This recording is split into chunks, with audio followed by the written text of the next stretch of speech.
linfoma no Hodgkin. Aproximadamente, ¿cuánto tiempo puede llegar a vivir una persona a la que no se le fue diagnosticado a tiempo el linfoma? Con diagnóstico tardío, va a depender de su respuesta al tratamiento y según el tratamiento al que se exponga. Bien sabemos que cada persona es diferente, cada persona reacciona diferente y de diferente forma a los tratamientos, pero si es una paciente, dependiendo también su acceso a los servicios de salud, va a depender de la edad del paciente también. Hay múltiples factores que se ven involucrados en esto. No es como decir en sí el cáncer de páncreas. El cáncer de páncreas se sabe que la esperanza de vida en cualquier tipo de paciente no es mayor a 1 año. Por ejemplo, en el linfoma no Hodgkin sí está esa variabilidad, que va a depender de la edad del paciente, el tratamiento y su respuesta. ¿Cuál es el principal daño en el cuerpo humano? Como el principal daño en el cuerpo humano es la diseminación. La diseminación hacia tejidos adyacentes. La diseminación por vía linfática o por vía hematógena. Si bien el cáncer primero se puede llamar un carcinoma in situ, o sea, un carcinoma que está circunscrito hasta cierto tejido, cuando este comienza a diseminarse y llegar por vía linfática o hematógena hacia pulmón u órganos vitales, empieza a llegar a tejido óseo, que bien sabemos de ahí vienen las células hematopoyéticas y empiezan un tipo diferente de cáncer, más agresivo, y empieza con otro tipo de situaciones que el paciente prácticamente una diseminación hacia órganos vitales es muy difícil su tratamiento. Gracias. Y la última pregunta es, ¿cuáles son sus síntomas, aparte de la aparición de bultos o tumores? Síntomas: puede presentar debilidad generalizada, puede presentar astenia, adinamia, síndrome constitucional más que todo, debilidad, signos hemorragíparos, o sea, salida de moretes, equimosis en diferentes partes del cuerpo, y en la boca.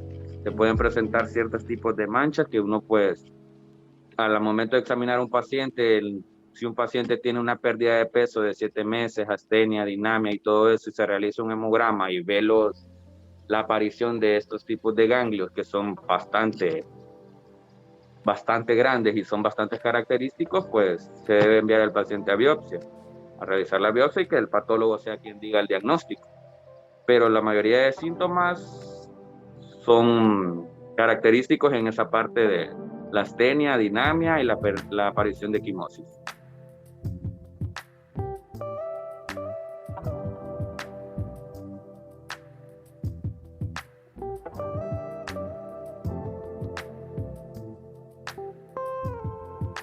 Cáncer de colon. Buenas tardes, doctor. Mucho gusto. Mi pregunta es verdad que el cáncer de colon inicia cuando las células empiezan a tener cambios en su ADN? Bueno, es una pregunta que puede tener varias respuestas. El cambio en sí, en el ADN, pues sí puede afectar en cuanto al crecimiento celular. Nosotros sabemos que para que se dé cáncer, tiene que haber una transformación de estas células. Normalmente en la codificación del ADN dentro de las células tiene que haber un cambio para que este cambio vaya en degeneración o en detrimento de las demás células. No se podría decir directamente se inicia desde ahí, porque existen investigaciones que inclusive dentro de los mismos cromosomas, algún tipo de locus o algún tipo de gen puede llegar a desencadenar esta transformación en el ADN. Entonces podría ser desde antes, con anterioridad, que exista un precedente para que este cáncer se presente en determinado tiempo, para que esto pueda pasar.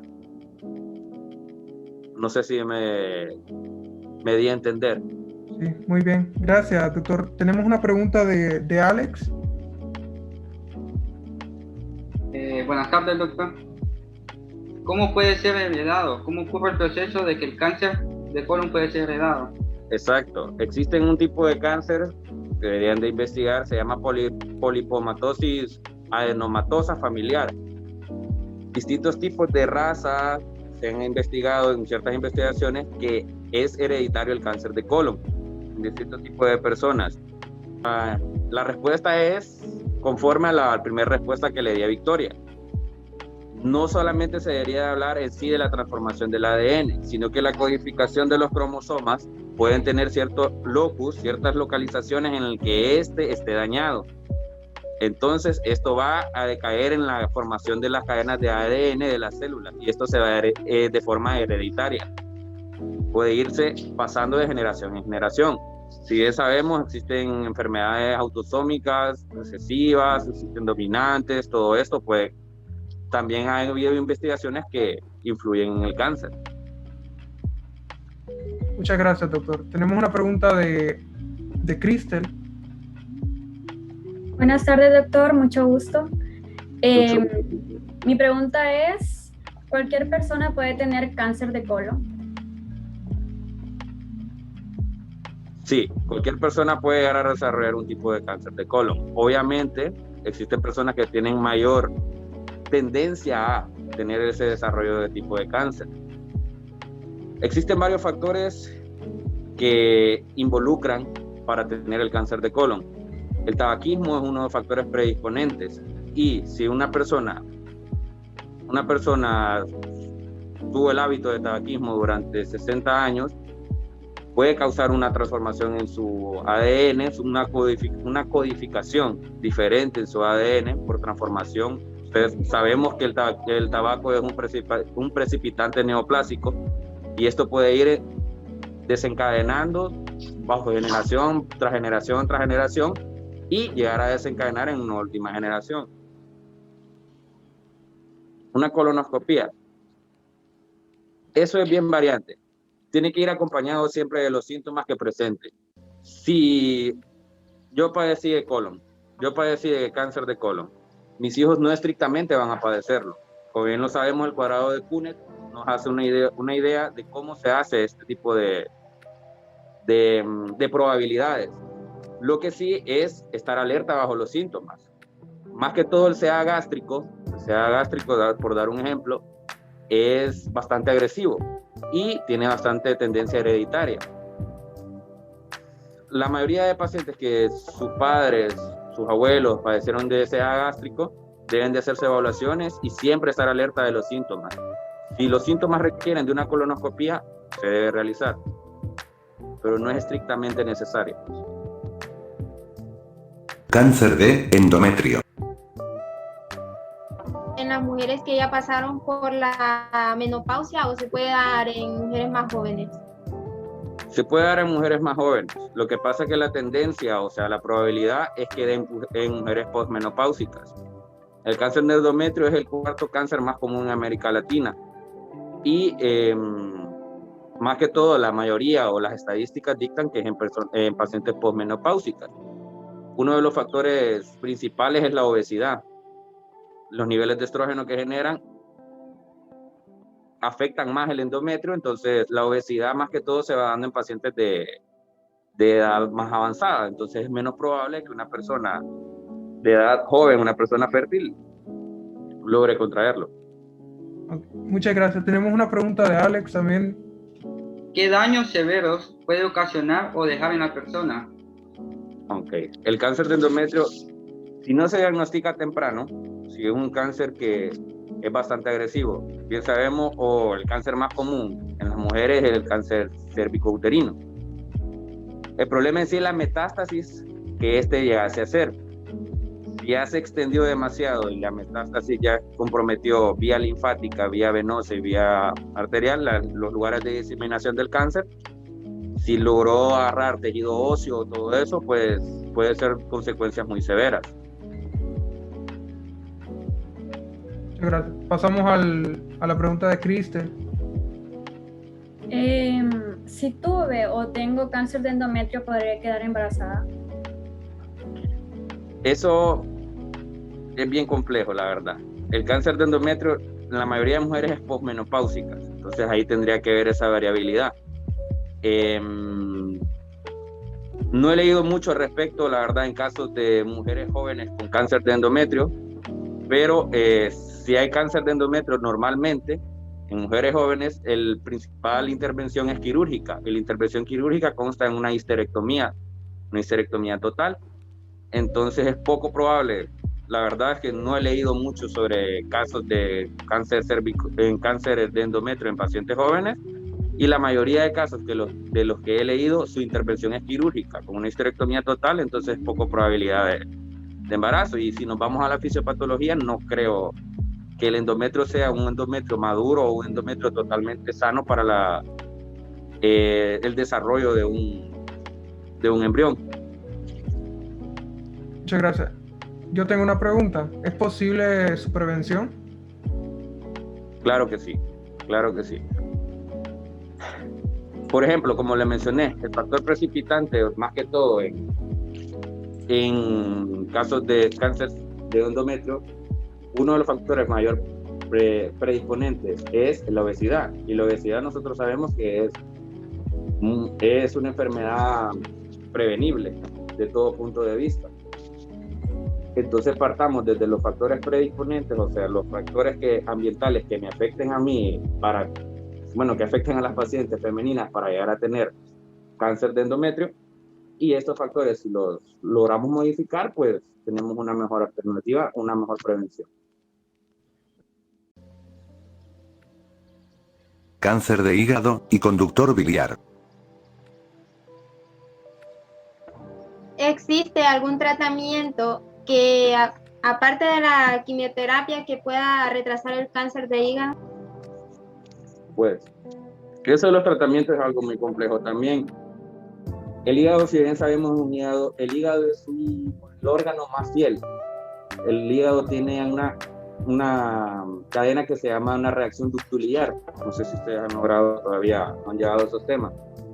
Existe una célula que se llama célula madre, o célula totipotencial, como lo miramos en embriología también, pero alrededor del hígado existe esta célula que ayuda a regenerar la parte de los cordones. Las células o los hepatocitos se dividen en cordones. Si esta célula se ve afectada, empieza a generar tejido erróneo, o sea, tejido cancerígeno, por así decirlo, tejido neoplásico. Esto, además de la intervención por quimioterapia, también se ha visto intervención por radioterapia. Los resultados, pues el cáncer de hígado es un cáncer demasiado agresivo y demasiado lesivo para el paciente que lo padece. Como les mencioné, el hígado se regenera y ayuda con este tipo de células, pero la radioterapia y quimioterapia pueden llegar a ayudar a tener una mejor calidad de vida, pero normalmente estos pacientes no logran muy buenos resultados con los tratamientos. Gracias. Seguimos con la pregunta de Alex. ¿Qué factores facilitan el desarrollo del cáncer de hígado o que lo ayuden a desarrollarse?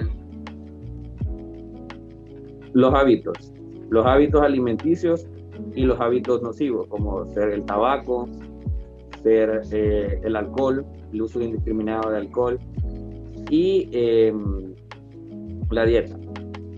La dieta principalmente. Pacientes con hígado grasos son pacientes que tienen bastante tendencia a una transformación neoplástica.